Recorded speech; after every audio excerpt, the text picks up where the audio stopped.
Greetings and welcome everyone. I'm Dr. Chris L. Firestone and this is the Firestone Files. Over the past few months, we've been on quite a journey together, meeting the Firestones and celebrating the life of Charlie Kirk. And now, as we enter December, we embark on something new, a special series I'm calling Descartes December. All through this month, barring any festive detour, we will turn our attention to one of the most significant figures in Western thought, Rene Descartes. Across 5 episodes, I'll guide you on an intellectual journey through Rene Descartes' famous Meditations on First Philosophy. These lectures include an introduction, Meditations 1 and 2, Meditations 3 and 4, Meditations 5 and 6, and a conclusion.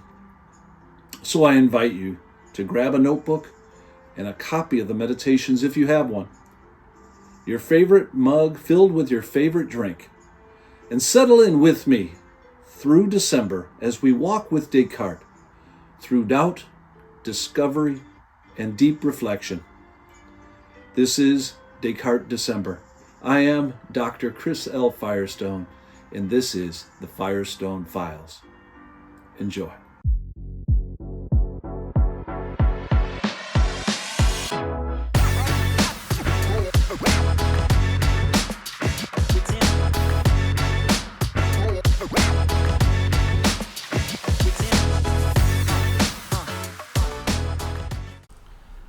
Hi, I'm Dr. Chris Firestone, professor of philosophy, and turning to the philosophy of Rene Descartes.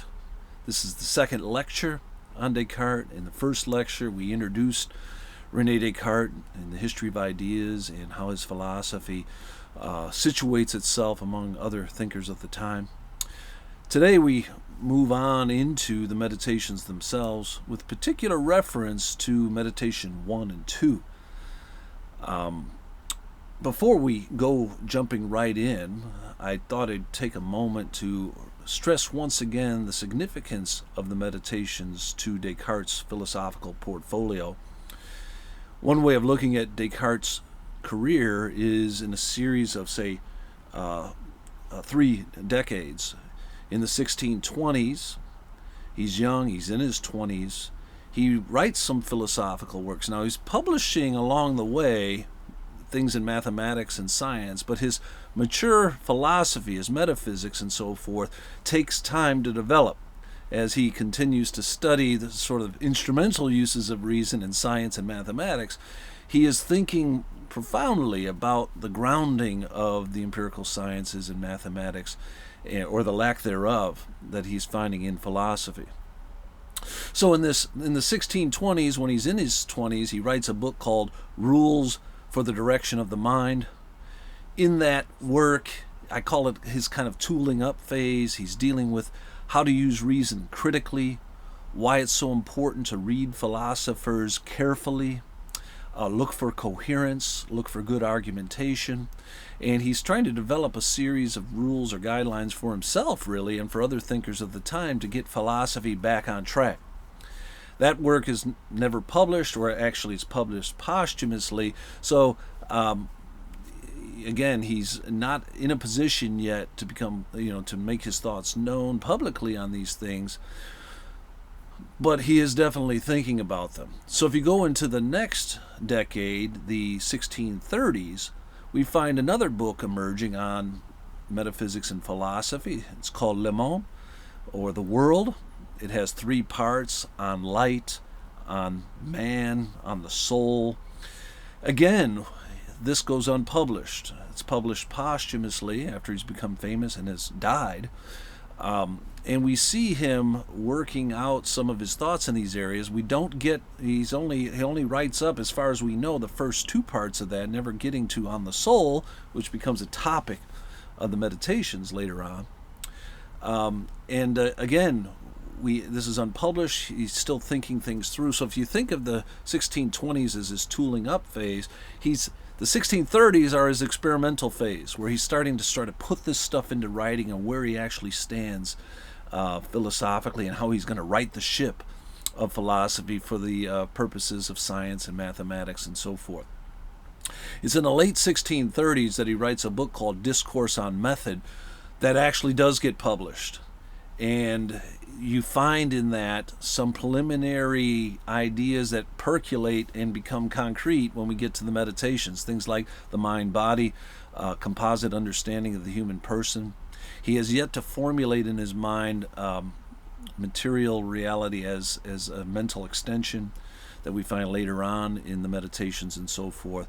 And so we have this sort of prolegomena, if you will, to his ultimate writing that has become world famous, and that is the the Meditations on First Philosophy. And that's what we're going to really talk about here today. Okay, so these are written in 1641 and published and become world famous.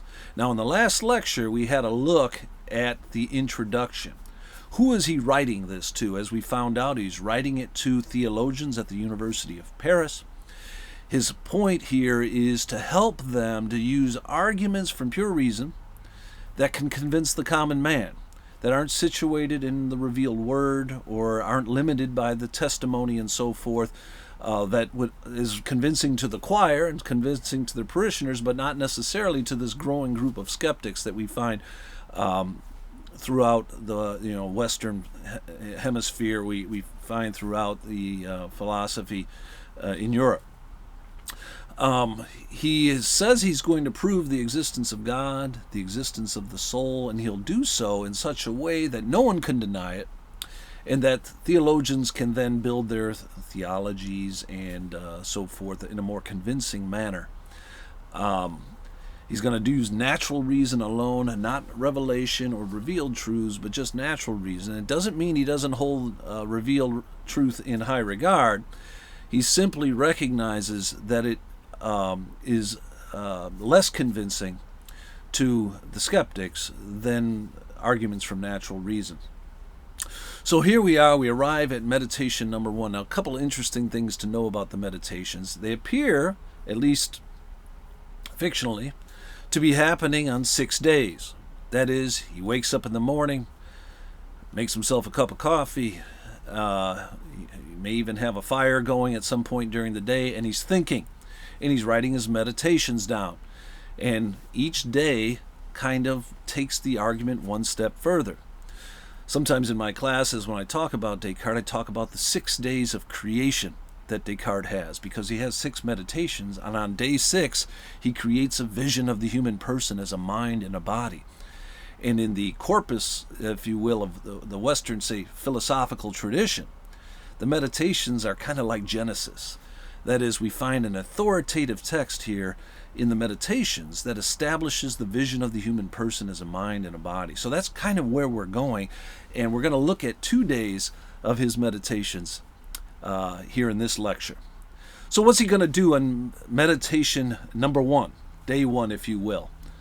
Well, his goal in this meditation is not to prove his prior beliefs to be false. He takes that to be an impossible task.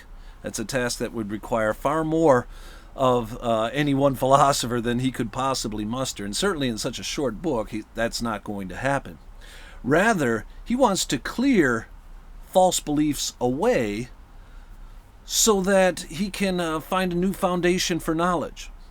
Now, this clearing away of false beliefs has some negative side to it too. In order to clear away false beliefs, he obviously has to clear away all his beliefs, which probably includes some true beliefs, maybe many true beliefs, and so forth.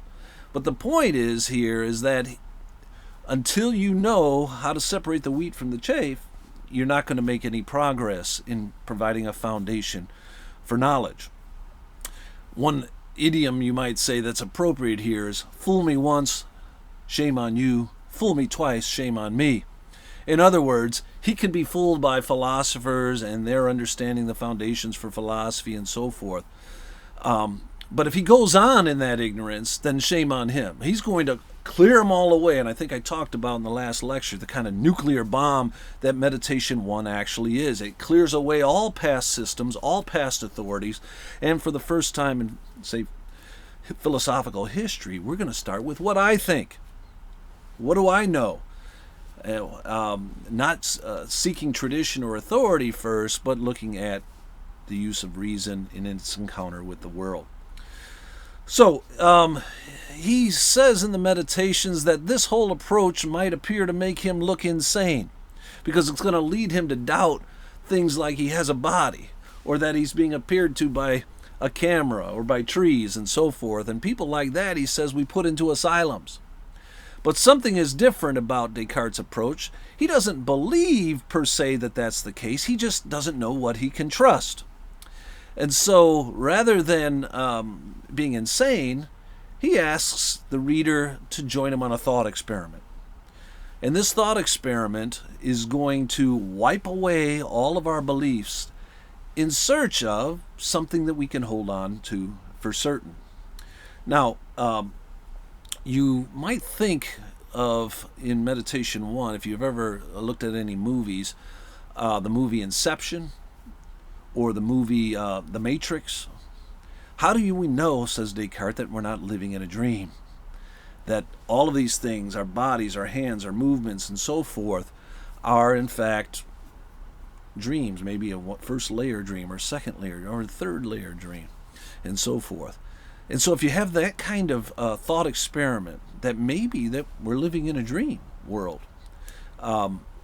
then even maybe I'm not so insane after all. Maybe I can doubt even the most obvious things that I take to be true for the sake of this thought experiment. So he says there's one idea in his mind that he's been focused on for so long that doubting it may seem to be make him crazy. And that's the belief in God. He is focused on God so much in his life that getting rid of that idea seems difficult in this thought experiment. But he can't deny that even if God's good and that he wouldn't trick him and so forth, that he has been deceived. And so it's not going to be good enough to start like, say, the metaphysicians before him with a belief in God, because it's clear that our noetic structure, our epistemic belief system has errors in it. And God has not seen fit to stop that from happening and so forth. And I can't quite figure out what belief is true and what is false. I really can't start my epistemic system with belief in God. So, even if we assume the existence of God, it's true that I find myself occasionally deceived of these things. And so, we're going to have to look elsewhere. So, he's going to assume, as a thought experiment, that some evil demon, some malignant demon, is trying to trick him at every turn. Think of this as the little evil demon on his shoulder, is trying to trick him into believing that he has hands and eyes and a mouth, and he has trees, and he has an office in front of him, and so forth. And he's going to remain resolute in that belief until he can find something that even the evil demon can't trick him up. Interestingly, like in many creation accounts, if we go back to that allusion that I said that Descartes' Meditations are like the genesis of the Western philosophical tradition, we have an evil demon here present, just like we do in many creation accounts. And this evil demon is going to help Descartes indirectly as a sort of devil's advocate, if you will. He's going to try to test all of his thoughts and beliefs to see whether or not he could be fooled of them. And if he can find any belief that even the evil demon can't fool him of, then he will have a foundation for knowledge that's worth building upon.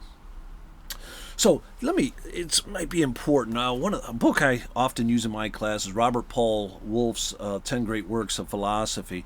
Let me read that last section here where he makes this assumption. This is quite interesting. This is the second to last paragraph in Meditation 1.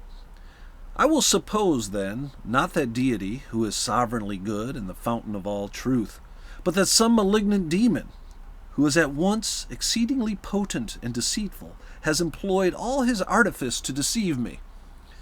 I will suppose that the sky, the air, the earth, colors, figures, sounds, and all external things are nothing better than the illusions of dreams. by means of which this being has laid snares for my credulity. And I will consider myself as without hands, eyes, flesh, blood, and any of the senses, and as falsely believing that I am possessed of these.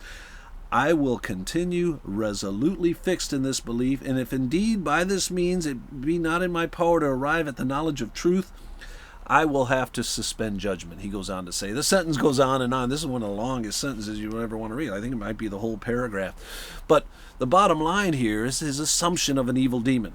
And we find that very early on, just like we do in the book of Genesis when the devil shows up and tries to trick Adam and Eve. And Descartes is bent on not being tricked. And so as we move into meditation 2, he has a methodology established to help him find a foundation for knowledge that is beyond all question, and that even he can't question it. So that's evening and that's morning on day 1 of the meditation. So as we move into day 2, meditation number 2, Descartes wakes up in the morning, says, yes, I've got a methodology that can help me here. He's happy to have rid himself of all false beliefs. He knows he has collateral damage with regards to true beliefs, but he likens this whole experience to swimming in deep water. He says, like I'm in deep water here. I can't find the bottom, and treading water on top is becoming exceedingly difficult. So the task at hand, he tells us, is to be like Archimedes, the myth of Archimedes. You see, Archimedes set out to move the earth, and he said that if he could find one fixed point, then he'd have the power he needed to move the world. And so Descartes likens his quest to the quest of Archimedes. That is, he's seeking after the Archimedean reference point, the point in our noetic superstructure that is immovable, that he cannot doubt, that he cannot find suspicious in any sort of way. So it's interesting that right toward the beginning of meditation 2, he thinks he's on to something. Now, notice something in meditation 2. Ultimately, he's going to get to the famous Cogito, ergo sum, I think, therefore I am. Everybody knows this is in meditation 2, but it actually doesn't actually show up in a direct way in meditation 2, so far as I can tell. There are a couple of important quotes, and the first one we find fairly early on the second page of meditation 2. He says, doubtless then I exist, since I am deceived. And let him deceive me as he may, he can never bring it about that I am nothing, so long as I shall be conscious that I am something. So that it must, in fine, be maintained, all things being maturely and carefully considered, that this proposition, I am, I exist, is necessarily true each time it is expressed by me or conceived in my mind. So there's the first quotation we have that's similar to the I think, therefore I am famous phrase that is attributed to Rene Descartes. His gut tells him that he's a thinking thing. And even an evil demon can't fool him of that. Now, he takes a break for a moment from this, and he looks back at history, and he asks himself, what about a rational animal? Maybe that's what I am. But as he unpacks those terms, carefully considering an animal, what is an animal but something, a term that is derived from sense perception? Of course, rational animal also harkens back to Aristotle and the philosophy that made assumptions without the method of doubt and led to the kind of metaphysics that Descartes was rejecting.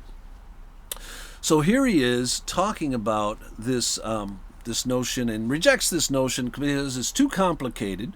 It draws upon things that I can't verify, and so he doesn't want to go that direction. He also thinks back to the malignant demon concept and says that demon can trick me of anything. If there's one thing he can't really trick me of, it's that I'm a thinking thing. I mean, what about the attribute of the soul of perception? Maybe that's something, I'm a perceiving thing. But perception itself is something that is manipulated by the malignant demon. And so Descartes says, no, that can't quite be the case. It's the attribute of the soul that is thinking itself. That's the thing that doesn't seem to require a body. And so if you go further on, about a page later, he's got the second quotation that's important here for the Cogito incite. He says, thinking is another attribute of the soul, and here I discover what properly belongs to myself. This alone is inseparable from me. I am. I exist. This is certain. But how often? As often as I think. For perhaps it would even happen if I should wholly cease to think, that I should at the same time altogether cease to be. I now admit nothing that is not necessarily true. I am, therefore, precisely speaking, only a thinking thing. That is a mind, understanding, or reason, terms whose signification was before unknown to me. I am, however, a real thing, a real existent. But what thing? The answer was a thinking thing. So here we have the second statement of the I think, therefore I am. And here Descartes believes he's discovered the Archimedean reference point for all knowledge. No evil demon can fool me of the fact that I'm a thinking thing, because in order to fool me that I'm a thinking thing, I must be a thinking thing. And therefore, that's the one point that is immovable. As soon as I stop thinking, I stop existing. And if I'm thinking, then I must be a thinking thing. You can't fool me of that. Now, you could fool me of arms and legs and immediate sense perceptions. He even goes into, right after establishing this truth, two challengers. Immediate perception, which he uses the example of a wax nose changing its shape and so forth. I can be fooled of its nature. I can be fooled that it's not really a nose at all. Or it could melt and change its form altogether. And thus, again, I really don't know what it is that I've been encountering in sense perception. He also looks at mathematics. 2 + 2 = 4, and he says that has a kind of quality about it that sort of transcends my doubting, doesn't it? And then he remembers learning mathematics and so forth in school and the mistakes that he's made there. And he says that can't be something. I could be fooled of that theoretically in my judgments, but I can't be fooled of the fact that I'm being fooled, that there is a me to be fooled. And that's where he lands as a foundation for knowledge. And it's one thing that's important to note before we close this lecture. And that is, this one thing is an indivisible thing. It has there's no spatial nature to it. If he's proven one thing, this Archimedean reference point is a dot. It's an indivisible, infinitely small thing that we call me. I mean, that's pretty much all we have on the table thus far. So, meditation 1, the method of doubt is established. Meditation 2, I am a thinking thing. I am a mental substance. Of this, I can be most certain. That's it for now. I'll look forward to talking with you about the meditations 3 and 4 in the next lecture. Thanks for stopping by to spend some time with me here on the Firestone Files. I hope today's reflections offered you some new insights and perspective on life. If you enjoyed the episode or found it valuable, I'd appreciate it if you'd take a moment to like, subscribe, and share it with someone you care about. I'd also love to hear your thoughts. What resonated with you? What challenged you? Or what would you like to hear more about in future episodes? Drop a comment below or send in your suggestions to the email in the description. Your input helps shape where we go next. This has been Dr. Chris Firestone. Until next time, keep asking the big questions. And remember, the kingdom journey is always best with your friends. Further up and further in. Bye for now.